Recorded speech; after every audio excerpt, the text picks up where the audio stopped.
Hey guys, and welcome to a brand new video here on FPL Now. Today we're going to be going over my team selection for Double Game Week 37 and any transfers that I'm thinking of making as well. So if you're excited for the video, drop a like down below, leave a comment, what players are you thinking of bringing in for the next game week, subscribe if you're brand new, and let's get into the video. So, starting things off, we're just going to quickly go over Double Game Week 36 because, of course, we just had an update for it last night. It didn't go too well for me at all. Salah obviously getting 12 points was very nice, but Trent really hurt my rank. He came out with like 12, 13 points, got a goal, a clean sheet. I think he got a bonus point as well. I mean, fair play. Like, I wanted him to blank, but with that goal that went in, like... I mean, what can you do? It's literally just a worldie of a goal. A bit annoyed that Salah didn't get any bonus with 3 assists. I didn't watch the game. I'm guessing that he missed a couple of big chances or something, because there's no way a player gets 3 assists and gets no bonus points. So yeah, don't know. I'll have to have a look at the highlights and have a look if like he missed some massive chances. But I've only seen Trent's free kick. But we're on 75 points. Of course, right now I'm on a green arrow. I'm up to 21k in the world, but after subs, I think I'm like 25k. So I'm actually on a red arrow right now. I do still have 6 players left to play, so I really need a McAllister penalty, Estepinian to get another goal, assist, clean sheet. I need Botman and Trippier to do something. I need Isak to score about 14 goals. I don't know, like, it's not the worst thing in the world. I'm still expecting myself to be on a green arrow after this week with 6 players left to play, but they're playing each other, so I mean, you know, it could be 1-1 and I don't know, some random Brighton player scores and some random Newcastle player scores, and it would just be the worst thing in the world. But hopefully that doesn't happen. But yeah, currently on 75 points. You know, if things go well, I could easily hit 100 this week. You know, if Isak gets a couple of goals, I could definitely hit maybe around the 90 mark, maybe 100 if we're lucky. But some people have had some really good game weeks this week. Obviously, if you owned Estepinian and Trent, you know, that's 30 points just from 2 players there. If you also had Salah as well, it's another 12. If you captained Wilson, then yeah, you're just loving life. But yeah, currently on 75 points. The game we went from really good to not really bad, but you know, just mediocre. So yeah, let's see how we get on with Double Game Week 37. Let's move on to the team selection though. And this is what it's currently looking like. We've got Kepa in goal, who's got City away and United away. This is already a problem though, because obviously he did get benched against Forest.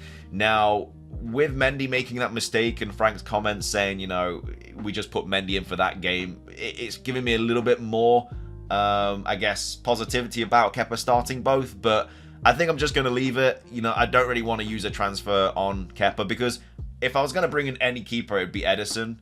And I mean, I could always bring in Shaw. I mean, I could always bring in De Gea and get rid of Rashford, but I don't know if I want to do that. But I could bring in Edison. But if they beat Chelsea, is there going to be some rotation?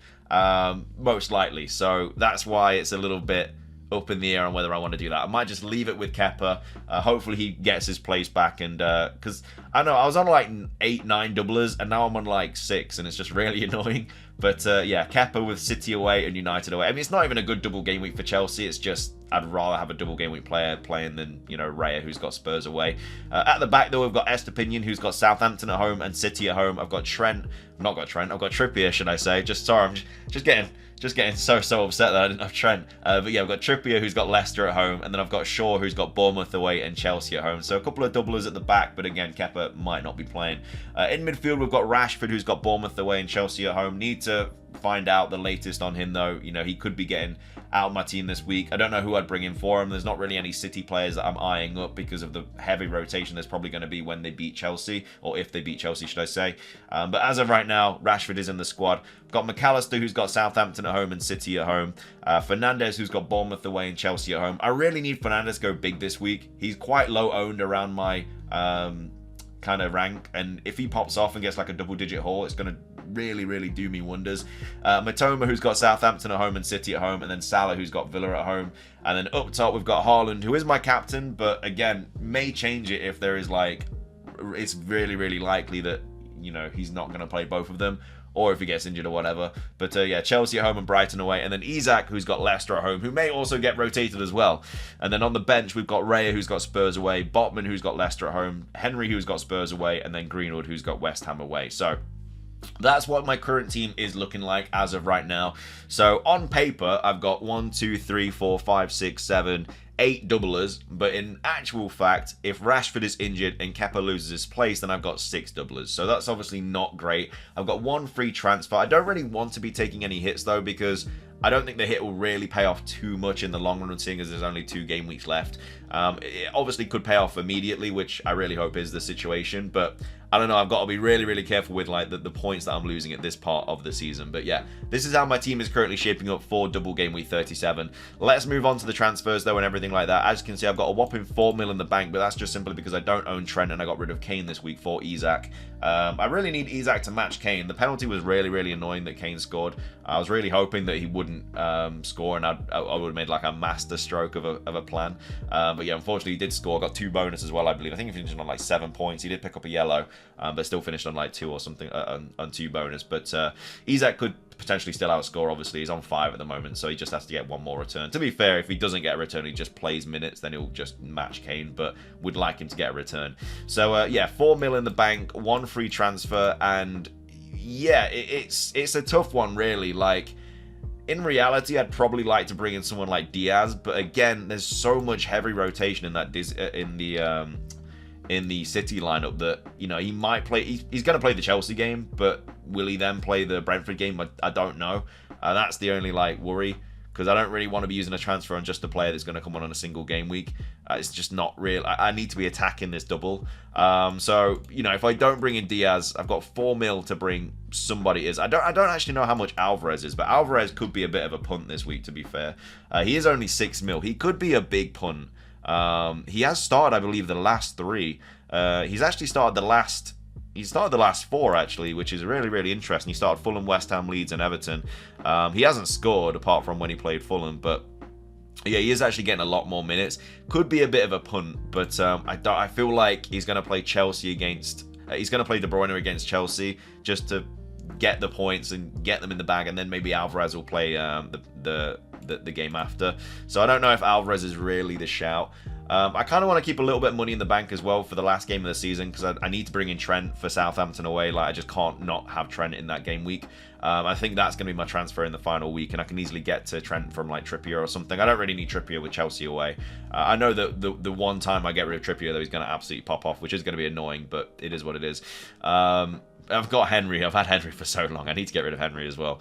But yeah, so I honestly don't know. If Rashford's out, then potentially I have to start looking at a Rashford replacement.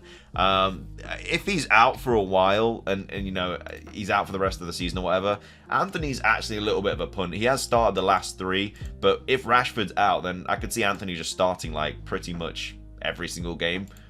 He had, like I say, started the last 3, and if they've got no other attacking options, then potentially Anthony is a good option. Obviously, another option is Gundogan. I mean, I don't actually know how many he started. So he started Everton, Leeds. He missed West Ham. Started Fulham and Arsenal. Missed Leicester. And then before that, he actually started quite a lot of games. He has been ticking along decently, to be fair. Like, obviously, he's got the 13 and the 19-point haul, which is ridiculous. But yeah, he got 7 against Liverpool, 6 against Crystal Palace. It's just the minutes, man. Like, the City players are just horrible to have this week. And I don't want to get rid of Rashford. Like, I need him to be okay, just so I can sort out my other issues that I've got in the team. But yeah, I don't know. If I'm playing it safe, it's probably to get rid of Henry for Diaz. And then I guess in game week 38, I just get rid of Diaz for Trent, or just get rid of Trippier for Trent or something. I think I've got enough in the bank. I've got 8 mil left if I do that. So that's obviously one way we could go. I could obviously get rid of a goalkeeper as well and just bring... I don't know. I'd have to bring in Trent, so that's the only other option I can do. Obviously, I'd love to bring in like Kane or something, but I just don't have the funds to do that. So yeah, I think it might have to just be for Diaz this week. If Rashford is fine, if Rashford's injured, then I may have to just bring in Gundogan and just have 6 or 7 doublers, which, you know, isn't ideal, but it's just going to be the situation that I'm in. It's annoying that I had to use 2 free transfers last week. Like, my whole plan was like I would have had 2 free transfers for this week, but because bloody March pulled that hammy, I had to get rid of him for McAllister, which pushed me into getting rid of Kane for Isak. But yeah, I would have had 2 free transfers this week, so I would have just done Kane to Isak last week, and I would have obviously still had March. And then for 2 free transfers this week, I could have just took out Henry, and then, you know, if Rashford was injured, it wouldn't be a massive problem. Obviously, I could have got rid of Kepa as well if I needed to. So it has been a little bit annoying. Like, injuries just kind of creeping up everywhere. But yeah, potentially this week it could be Diaz in for Henry. If Rashford's out, then potentially Rashford out for Gundogan. Maybe I still bring in Diaz as well. I don't know. I feel like the -4, would it be justified if I brought Diaz in? Are they going to keep a clean sheet against Chelsea and or Brighton? I could see them keeping a clean sheet against Chelsea. But is Diaz going to play both? You don't know. So yeah, I'm going to need to just wait for press conference, see what happens and stuff. Obviously, there might even be more injuries midweek, you know, that Newcastle-Brighton game. If someone else gets injured that week in that game, then I don't know. It's going to be a whole situation. Anyway, though, that's going to be everything from me. I hope you guys enjoyed. If you did, please do consider hitting the like button down below. Let's try and hit 50 likes. Leave a comment. What players are you thinking of bringing in this week? Subscribe if you're brand new. Have a fantastic rest of your day. And until next time, peace.